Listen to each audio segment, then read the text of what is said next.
called survival of the fire.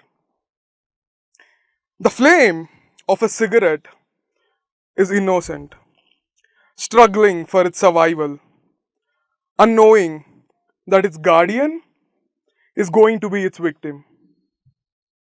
It yearns to make ends meet, never realizing that the person breathing life into it is the person it's going to take breath away from.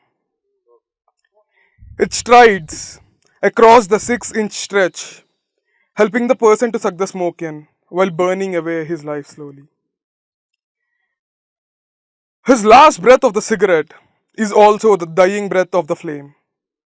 It hits the ground, marking the grave of its destroyer with its own ashes.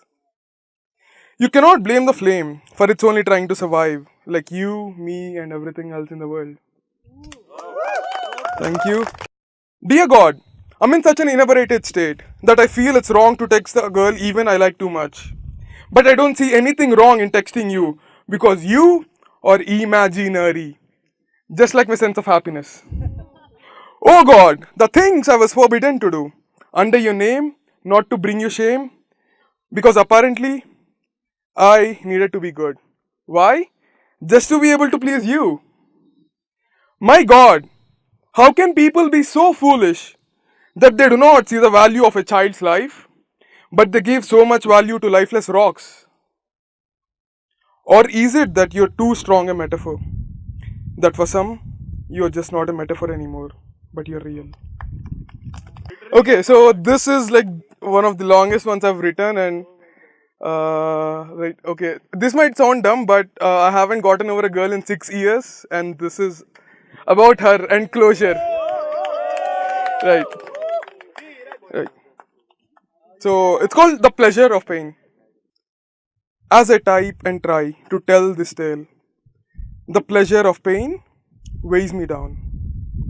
Every moment, every second, without fail, baby, be mine, is what I would ask her. Or should I say, the image of hers that's imprinted in my head, although she left me years ago. It's not that she actually left me, for in reality, she was never mine. I was just a boy with whom she could toy, is what I think she thought of me.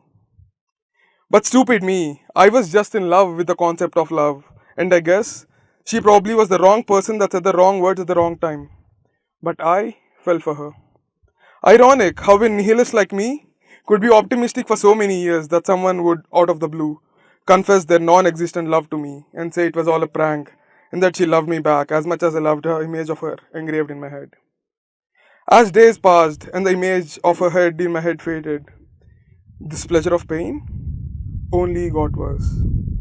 I can't explain what it feels like or how it makes me zone out and makes me just mentally chant her name, hoping that you suddenly get telepathic powers and she can suddenly feel the emotions that are welled inside me, like waves in a glass bottle, trying to gush out every second of my existence. Any random word that I want to think is first preceded by her name and a mental zone from me to myself, desperately trying to push myself out of this limbo that I've been stuck in for ages. It's a very peculiar thing, this pleasure of pain, because I never realized that emotional pain can be so endearing. Thank you.